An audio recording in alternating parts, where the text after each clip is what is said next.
Again, this is a daily routine for our guys, okay? We're doing it with the bags. Now, we did it with the big crash bag. Now we're doing it with the sleds, okay? But the first thing we start off with quick hands, okay? How quick can I get my hands from the ground to the bag, okay? How quick can I get my hands from the ground to the bag? So we start off doing this about 10 times of just getting my hands up quickly as I can get them up. Because that's important too, okay? If you don't have quick hands, then that old lineman's got a chance to put his hands on you. But we'll do this a couple of times. Again, hands from the ground to the bag, okay? Again, the feet are not involved, okay?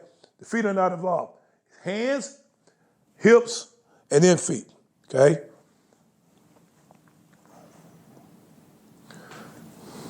All right. All right, then you look at this, and you look at it, okay? We talk about stance to start, okay? Okay, this is a right hand stance, okay? My inside leg is parallel to my outside leg, some toe to heel, okay? Butt slightly higher than your helmet, okay? And my hands, we actually use the 3 fingers to get down in the stance. We're not in the 4-point stance right here, in a 3-point stance. Now, I would use a 4-point stance, guys, if we're on the goal line, okay? Or it's short yardage, and we want to get down low, and that's what we call submarine the guard or the tackle and then come up, okay? But right here, this is just a 3-point stance, okay? Right-handed stance, okay? Butt slightly higher than the helmet. My hand is really probably 2 inches in front of my face mask, okay? And I want to keep my eyes up. I want to keep my left hand, my loose hand ready to strike as well. Some guys try to put their hands back, put their hands all the way back. I want that hand ready to get up and strike, okay? Because that's less time to get your hands up. If you got your hands back here, okay, you're not going to have as much, it's going to take you longer to get it all the way back here, get it back in the old line. So we're going to try to get down, keep my hands here so I can strike, bring them up, and run my feet once I do it, okay? But again, we always talk about it before, okay?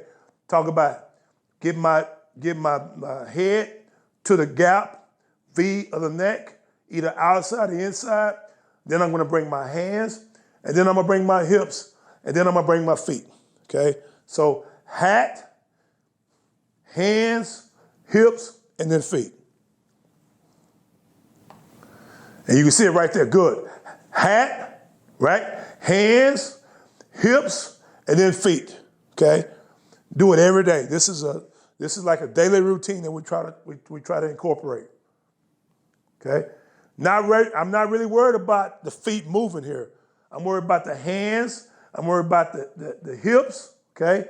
I'm not worried about the feet right now. Okay? Hands, V to neck. Got the hat and the V to neck. Bring my hands, then bring my hips, then I bring my feet. And you notice one thing now, okay? The ball key, okay? I'm proud to say this, okay? And this doesn't happen all the time, but this past year, we had no offsides, okay? No offsides. And when I call it offsides to us is a foolish penalty, right? Not an aggressive penalty if you're offsides, okay? Because the ball's the key, okay? So we had 0 for the year, which is really, really impressive for those guys. It wasn't my fault. It wasn't my deal.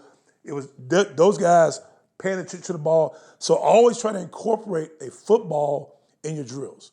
I know it's a little thing, you might not be able to have this stick, but you can get a football, okay? You can get your foot to snap, okay? To me, that helped these guys tremendously, okay? So I always incorporate, and these are little tidbits that I try to incorporate in this video because it's the little things that if you do it, it can mean a lot for your D-line. But good hand placement here, okay? We added now a shed block, okay, of coming off, okay? So again, hands, okay? Hands, V to neck, hands, hips, and then feet, okay? I like the separation, the lockout, okay? I like the lockout so I can see where my head is in my gap, and I can see what's going on, then I can come off. And then you can see, I want them staying low, okay? Hands, then shed, then stay down low because now the ball carrier is coming. Again, this is just going back to what we talked about before, the quick hands, okay? Quick hands. Every day, guys, every day. It's like a vitamin, okay? We're going to do this every day. Hand placement, hand placement, hand placement. Then we go to a stance to start, okay? And this is a different angle, from the rear of saying, okay, he's squeezing his buttocks, okay? Don't want to get too graphic, but it's here, right? Here, okay? If you just come in here, you're not squeezing your buttocks. You got to bring your hips along with it, okay? I think it's very important that those kids see themselves do this. We actually film our drills and we watch them, okay? We don't watch them every day, but we watch them in the sense to say, okay, this was a good footstep for you, good 6-inch step for you, okay? Good hand placement, good squeeze of the hips, good lockout separation. Now, I'm not worried about the feet right now, okay? I'm worried about this part right here. Hat, hands, hips. Good here. Again, fundamental of football right here, guys. Fundamentals of football. Good hands, good hip explosion, okay? And you'll see this in game tape where these guys are actually coming out of their hips.